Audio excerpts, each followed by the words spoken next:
که خپل حاجت د الله جل جلاله نه په دې طریقې سره وغواړئ چې دا کومه طریقه درته ښیم په منټونو کې دننه به د ستاسو هر یو حاجت پوره شي. خو شرط پکې دا دی چې اوس درته کومه طریقه ښیم بالکل په دې طریقې سره به د خپل حاجت د الله جل شانه نه غواړئ.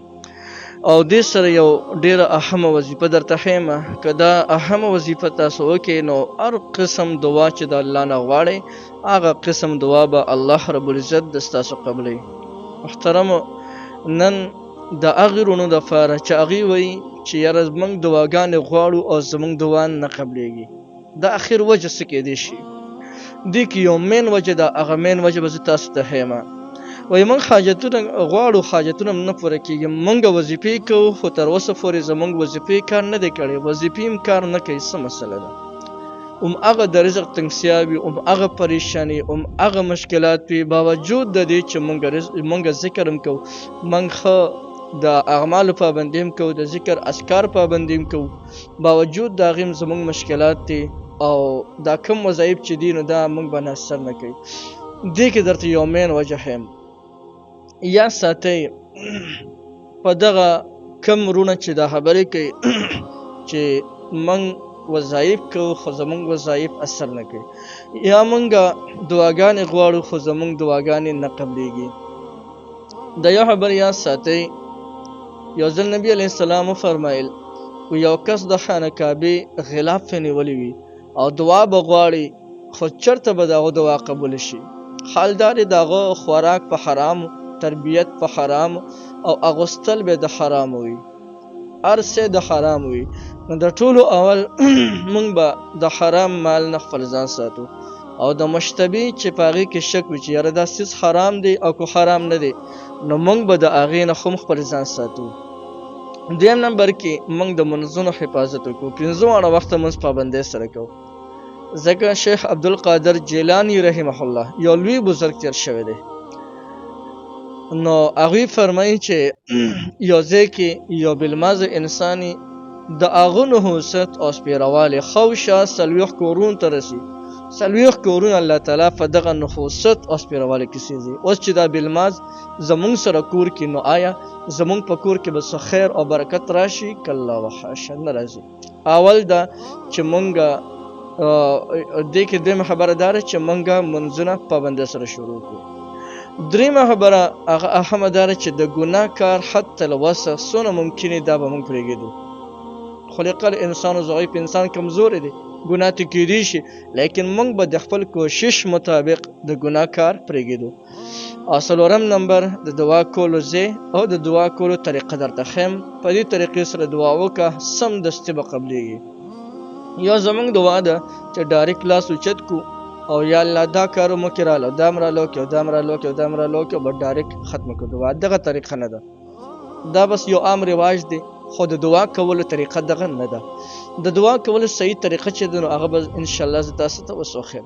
د هغې دعا کولو صحیح طریقه دا ده چې که د هر منځونه پسې کې نو ښه ده، خو بهترین وخت ده تهجد وخت دی. کله چې تهجد تاسو وکړئ نو د تهجد نه پس چې کله موږ دعا غواړو نو زر لاس اوچت کړو. دغه ټیم کې لاس مه اوچتوئ. تهجد ټیم کې زر یو د دعا طریقه هم په دې طریقې سره دعا کوي. د دعا په ځای د لاس اوچتولو په ځای باندې الله ته په سجده باندې فروزه او په حالت د سجدې کې الله جل شانه ته اوښکې توی کړه. او که جړه نه درځي نو اسې ځان له د جړه شکل جوړ کړي، یعنې اسې خو ځان جړغونې کړه.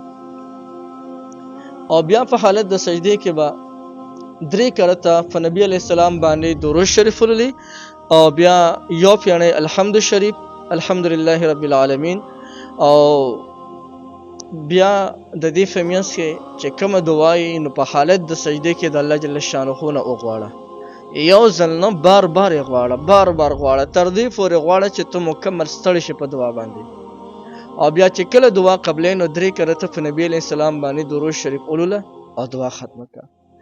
دا عمل تاسو یو ورځ وکړئ، انشاءالله د دې ثمره او فواید به تاسو ته په خپله معلوم شي. موږ ته چې کله څه داسې حاجت راشي چې هغې د هغې چې دا کم پوره کېدل دي اول ضروري د هغې دپاره موږ دغه رنګ اعمال کوو. دا کومه طریقه چېرته ما وښوله. نو محترمو دغه یو عمل به کوي ورسره د هر منځ نه پس به دا وظیفه شل کرته کوي کم از کم او زیات نه زیات د ستاسو چې څونه خوښې کولی شي او کم از کم چې شل کرته لازما دا وظیفه کوي هغه څه دي دا ده سبحان الله وبحمده سبحان الله العظیم وبحمده استغفر الله سبحان الله وبحمده سبحان الله العظیم وبحمده استغفر الله د دې وظیفې ډېر زیات فواید دي یو پیدا دار چې غریبي دی وی الله جل شانه به د غریبي ختم کړي که رشتہ دی نه الله جل شانه به تا رشتہ درکړي نورم د دې ډېر زیات فواید دي دا غي پته مرتبه الولږي چې کله د دې وظیفې هغه ذکر تاسو شروع وکړي